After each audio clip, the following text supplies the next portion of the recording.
So celebrations turned into horror at Sydney's iconic Bondi beach on December 14 as a deadly terror attack claimed at least 16 lives. It has now emerged that the two attackers from Pakistan who opened fire on a crowd celebrating Hanukkah at the beach were a father-son duo.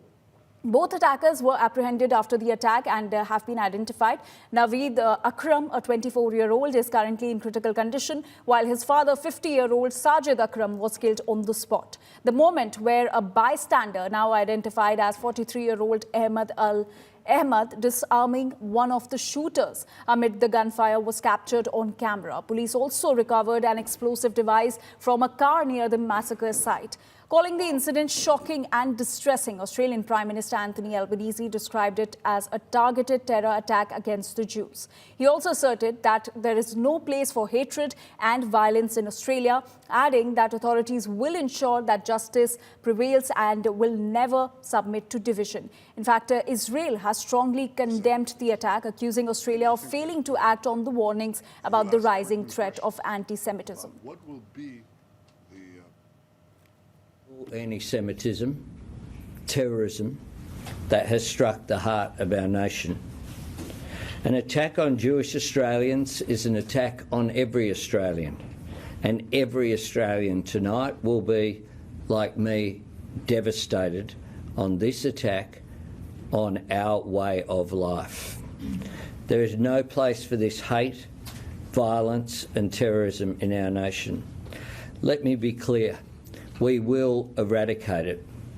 Amidst this vile act of violence and hate will emerge a moment of national unity where Australians across the board will embrace their fellow Australians of Jewish faith at this dark moment for our nation. I must have heard, I don't know, maybe like 40, 50 shots. So we were still unsure what was going on. We just thought maybe it's a false alarm, maybe it's something about maybe something happening in the party or the market. And then that's when we heard the police and the ambulances, so then we thought, okay, no, this is serious. I don't know, I still have to process it. I felt like, okay, is this going to have an impact on me now? I don't know, I didn't think about it now, but now it's like, it's hitting me now. It's, yeah, I'll have my mind busy for the next couple of weeks or more, I don't know. So I was out at the restaurant over there and I was just serving some, I think I was taking away some dishes, but I was nearby the front and, you know, I heard these shots go off and I knew it was gunshots immediately, but I didn't really register it. So I just sort of saw them all the way over there, just people start running and I'm going, well, maybe it's like a one-time shooting, not like it's not America, like not a massacre event, but turns out it was, and the whole shop just like stood up and we all just ran into the back exit and everyone was pushing everyone. There was no like semblance and we just ran in through.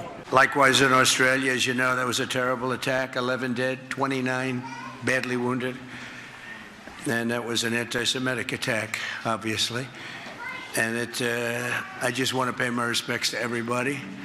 I must say in Syria also, we had an attack in Syria, and we had 3 great patriots terminated by bad people, and not the Syrian government. It was ISIS. Syrian government fought by our side.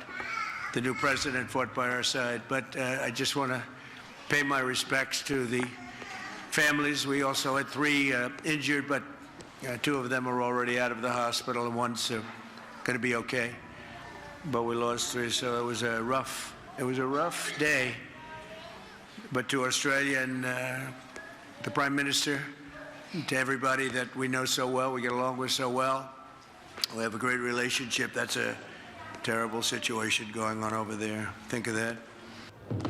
On August 17th, about 4 months ago, I sent Prime Minister Albanese of Australia a letter in which I gave him warning that the Australian government's policy was promoting and encouraging anti-Semitism in Australia.